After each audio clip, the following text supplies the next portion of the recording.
tanya dong, lagi belajar apa? Nah, kami di sini sedang belajar konflik dan pergolakan yang berkaitan dengan kepentingan. Yang pertama ada APRA yang dipimpin oleh Raymond Westerling. Yang kedua ada Andi Ajis yang dipimpin oleh Andi Ajis. Dan yang ketiga ada RMS yang dipimpin oleh Mr. Dr. Christian Robert Stephen Soumokil. Di sini saya akan menjelaskan apa itu APRA. APRA sendiri adalah Angkatan Perang Ratu Adil yang dilatar belakangi ketidakpuasan kebijakan RIS atau Republik Negara Serikat.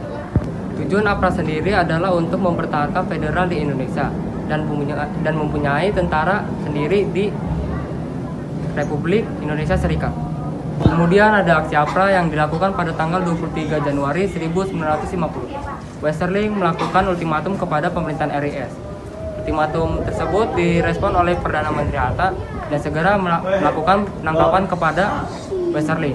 Kemudian di akhir APRA sendiri adalah militer APRA sendiri mendapatkan dukungan dari penduduk Bandung dan Westerling sendiri berhasil kabur dari Indonesia.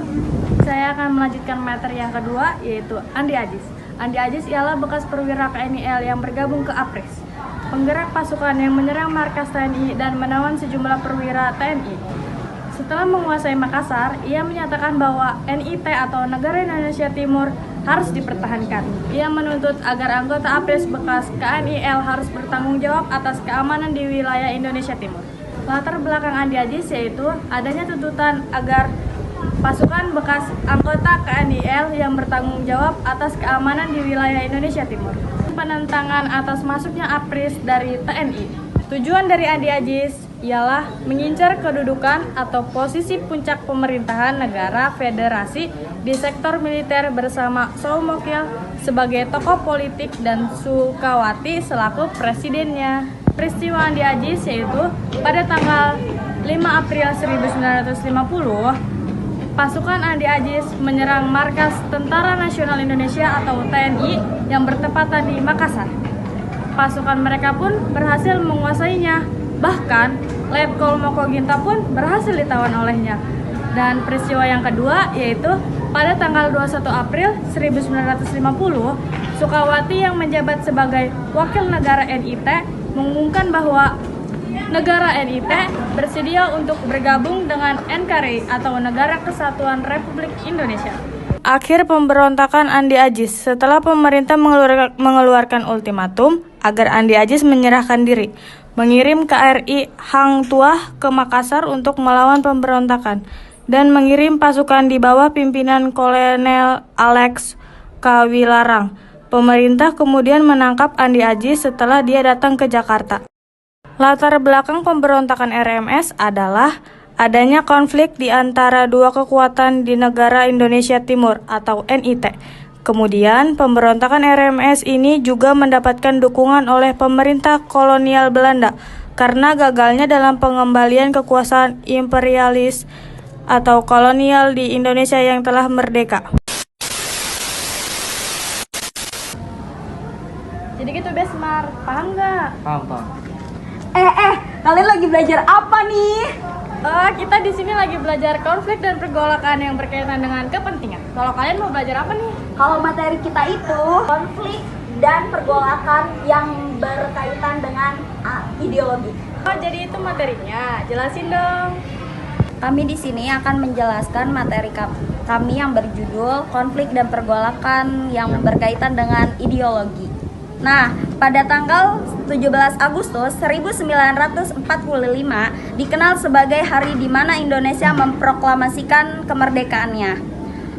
Kalau kata Bung Karno, perjuanganku lebih mudah karena melawan penjajah, namun perjuangan kalian akan lebih sulit karena melawan bangsa sendiri. Apa sih maksudnya? Pada kenyataannya, walaupun sudah terlepas dari penjajah, ternyata masih ada cobaan lain nih.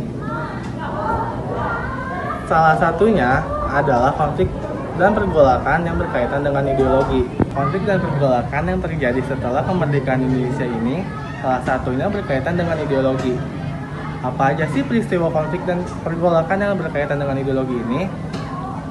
Jadi, konflik ideologi ini konflik yang terjadi karena adanya perbedaan ide, gagasan, pengertian, atau cita-cita yang berbeda antar pihak yang berkaitan. Contohnya apa aja sih? Contoh konflik yang terjadi karena adanya perbedaan ideologi, antara lain pemberontakan Partai Komunis Indonesia atau disebut dengan PKI di Madiun, pemberontakan DITII, dan gerakan 30 September atau disebut G30 SPKI.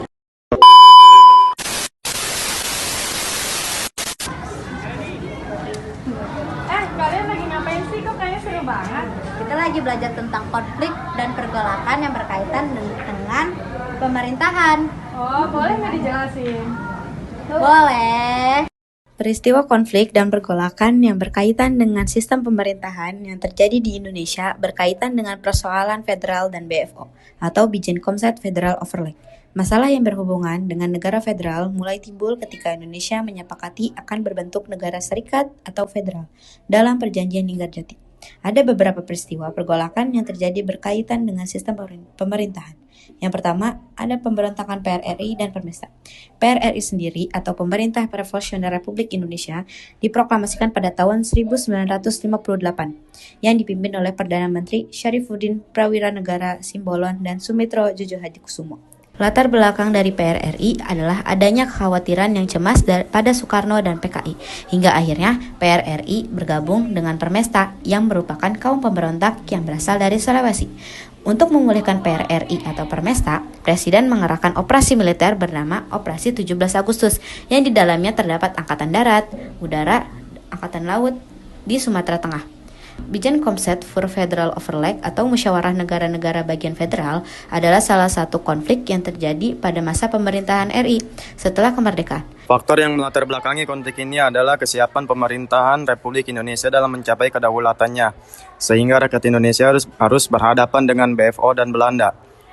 Hingga akhirnya terjadi kesepakatan antara rakyat Indonesia, BFO, serta Belanda di bawah pengawasan Komisi Perserikatan Bangsa-Bangsa. Kesepakatan tersebut adalah satu, pengembalian rakyat Indonesia ke Yogyakarta. Yang kedua, meja bundar diusulkan di Den Haag. Yang ketiga, penghentian permusuhan rakyat Indonesia dengan Belanda akan dibahas setelah kembalinya pemerintahan rakyat Indonesia ke Yogyakarta.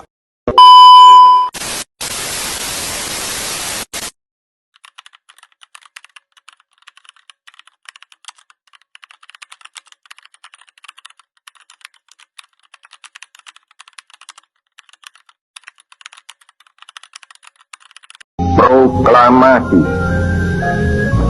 Kami, bangsa Indonesia, dengan ini menyatakan kemerdekaan Indonesia. Hal-hal yang mengenai pemindahan kekuasaan dan lain-lain diselenggarakan dengan cara saksama dan dalam tempo yang sesingkat-singkatnya. Jakarta, 17 Agustus 1945, atas nama bangsa Indonesia, Soekarno, Hatta.